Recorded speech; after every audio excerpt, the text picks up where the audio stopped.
Hey everybody, welcome back to my channel. My name is Clara and today I'm going to be walking you through the worst books that I read in 2024.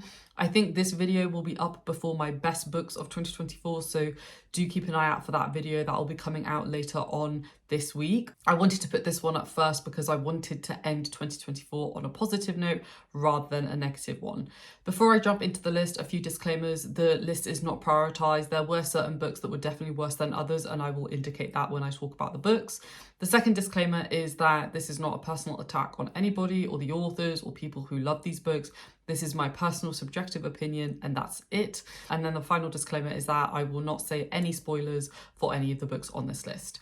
So with that in mind, let's jump into the first book that is on my list. One of the worst books that I undoubtedly read last year was The Trials of Empire by Richard Swan. This is the third book in the Justice of Kings trilogy.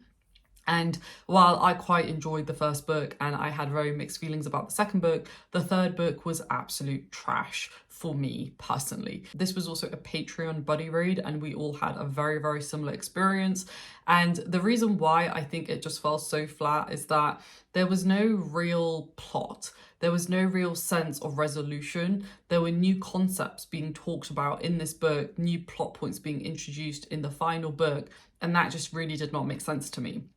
It also morphed into this kind of sci-fi fantasy mashup, which I would have been fine with if that tone had been set in the first book, but it kind of came out of nowhere and it kind of went down a direction that I really just did not enjoy and that I don't think really made sense for the story. This started out really as a political fantasy series, and I think that's actually where the author's strength is. But unfortunately, it went into this very bizarre direction where it really leaned into certain sci-fi aspects and tropes, and I just don't think that was well executed.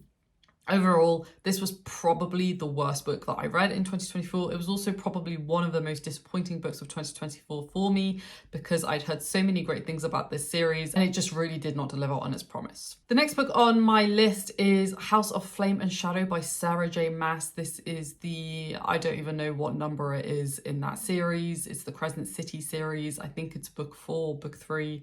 And this book was also trash, but for different reasons. I think this book was just really, really poorly written. I think the characters in this world are just so unbearable, and I think the overall pacing of the book was just absolutely awful. It is a very chunky book, and yet nothing really happens. And the characters are just written in a way that just really makes me hate them. And I think Sarah J. Maas, unfortunately, and I've said this before, has really declined in her writing ability. This is a series and a book that really relies on certain tropes, and unfortunately those tropes really just don't work for me, particularly because it is just a rehash of the same old stuff that we've seen Sarah J. Maas do before, but also other fantasy romance authors do before. There are also just a lot of inaccuracies and a lot of inconsistencies in this book. A lot of where the book goes just doesn't really make sense, and I had a real issue with reading this book because normally I have found her books to be quite easy to read and to consume because her writing style is generally very simple and generally it's I would say it's like pretty easy to read. But this book took me longer than it should have, and it was just because it was just so lengthy and so wordy. And generally, I think characters should really play a key role in carrying the book, and her characters are just so horrible to follow that it just all fell flat for me. I actually cannot believe that House of Flame and Shadow came out in 2024. Like, I just have absolutely zero recollection of it coming out, of me reading it, of me even filming my review of it. Like, it's like my brain has just exited it from my memory because it's such a bad one. All right, next we have on the list are books that I wouldn't say are like the worst books in the world, but they were books that were really disappointing for me and that were just not very enjoyable experiences for various different reasons. So the first one for that is Norwegian Word by Haruki Murakami. And this is a book that, you know, Murakami is a very highly rated author. A lot of people really rave about his books, and to some extent I can understand it. I think this was his debut book. I could be wrong, so don't quote me on that. But I didn't go into this book with that much high expectation. And yet it still managed to kind of disappoint me. And I think it was purely because the main character is written in a way that I personally just don't enjoy. Like, this is one of those books that I can understand why other people enjoy it. I just don't think this book was necessarily for me. I did really like the world building, and I did really like how Murakami writes. Like, I think his writing is actually quite beautiful. It's quite simple, but it's very effective in how it gets its point across. But I think for me, this sort of book really needs to have a great main character that you can really get behind. And while I could understand some parts of the main character's motivations, I didn't necessarily feel like that drawn to him. That made it really difficult for me to really develop a sense of enjoyment for this book overall. Then the next one that I read that was also really disappointing was Clara and the Sun by Katsuo Ishiguro. This is a book that I've had on my radar for quite a long time, and I've been wanting to read it for quite a long time because I think it talks about some really interesting thematic work, particularly around humanity and what happens to humanity when we live in a world that is increasing in its technological advances, particularly around like robotics and artificial intelligence. I've said this many times before, you know, artificial intelligence was a really big part of my computational philosophy degree, and it's a big part of my work now. I have a lot of interest in it in certain regards, and I think this sort of book kind of frustrated me actually because I feel like it needed to go like a couple of layers deeper. I'm fully aware that my experience is very much determined by my work and my personal interests though, so I do understand why a lot of people like this book, but for me it just felt very surface level, and I feel like we needed a bit more depth to the story. That being said, I am really keen to read more Ishiguro because I think he is an author whose other work I'm going to really enjoy. I've read quite a few plot summaries of his other works, and I'm really excited to kind of dive deeper into his other stuff. But unfortunately, this one was really disappointing and it kind of left a bit of a sour taste in my mouth, to be honest. Then the next one that we have is The Dead Zone by Stephen King. I read a decent amount of Stephen King in the year of 2024. I think I read 3 or 4 of his books, and The Dead Zone for me was pretty disappointing. I really loved the first half of this book, and the first half is really centered around our main character and his experience as he essentially goes into a coma, and then what his life is like when he comes out of that coma. Halfway through the book though, it kind of transforms into this mystery thriller, and I just didn't really care about it because the entire first half of the book was building up as it relates to our main character, and then it completely shifts focus to basically what feels like a completely different story.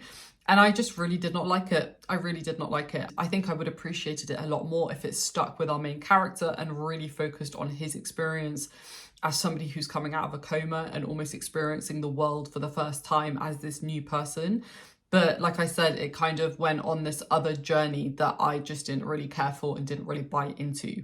The writing was pretty solid, but it did feel a little bit janky in places in this book. I don't know where in his chronology he wrote this book, so I don't know if it was more early on in his career or later on. If somebody does know, feel free to let me know down below because I'm actually quite interested. But I think for me, it started off really well, it ended really poorly, I lost interest, and yeah, I kind of wish it had just stopped halfway and then the second half had just been another book because I really just did not care for it. Then the penultimate book that we have on this list is Station 11 by Emily St. John Mandel. This is a book that I have been wanting to read for quite a while. This is an author that I've been wanting to read for quite a while just because I've heard really great things about her writing in general. And while I did actually quite like the writing in this book, I didn't get what I think a lot of people got from it. I think there were parts of it that I really enjoyed, but I think my expectation of what it was very different to what it actually is. And I think that naturally did really impact my opinion of the book and my experience of the book. So while I don't think this is a badly written book by any means, I just think that it just didn't really feel like the kind of post-apocalyptic story that I thought we were going to get.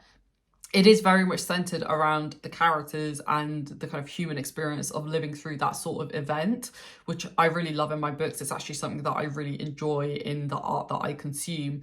But I just think it was done in a different way to what I have previously experienced. And it just didn't really work for me. It didn't click for me at any point. And that's really disappointing because I think what I had in my mind was really exciting. And this is not anybody's fault, by the way. This is purely my own fault because I was expecting something that it just was not. And in a way, it was almost set up for failure because of that. Similar to other authors on this list, like I am still really keen to read more Mandel because I've heard really good things about some of her other stuff, but unfortunately this one just did not work for me. Before we go on to my final book on this list, I did forget to mention one other book, and that is Foundry Side by Robert Jackson Bennett. This is the first book in the Foundry Side trilogy, and this was another one that just really disappointed me. And mainly just because I thought it wasn't particularly original. I think it did a lot of the same things that a lot of heist fantasy books do, and I found the characters' voices were all very similar. I think the writing was generally okay, but I don't think there was anything memorable about that book at all. Like, I couldn't tell you much about it. And I think that's not only because it's just really forgettable, but also because I think it was just really poorly executed overall. I am definitely going to read some more Robert Jackson Bennett. Trilogy is one that I really want to try out, and his new series is one I want to try out, but this one was unfortunately a massive miss for me. Now, on to the final one. And then finally, we have on this list, we have, I think, the only book that I DNF'd in 2024, so it kind of has to be on this list, and that is The Goblin Emperor by Catherine Addison. This is a book that I've been wanting to read for so long, and I was so excited to finally pick it up, but it just did not work for me. It did not work for me. The writing just felt very stilted. The character, while I really enjoyed them in the first couple of chapters, got very boring very quickly. And I just felt like there was so much context and info dumping. And I've mentioned this before, I am particularly sensitive to that.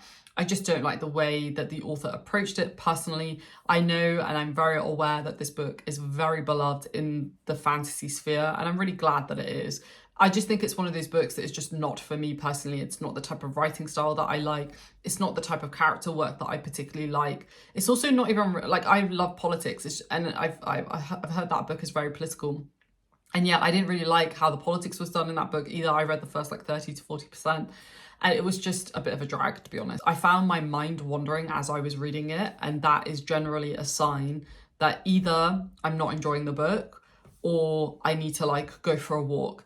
And I think in this instance, it was that I'm not enjoying the book. So while I can appreciate what it's brought to the fantasy world, unfortunately, this book was just not for me. So there we have it. Those are the worst and the most disappointing books that I read in the year of 2024. Let me know down below in the comments what books you read in 2024 that were a terrible reading experience for you. Give me your top 1, 2, or 3, and I will see you down below. Thanks for watching, folks.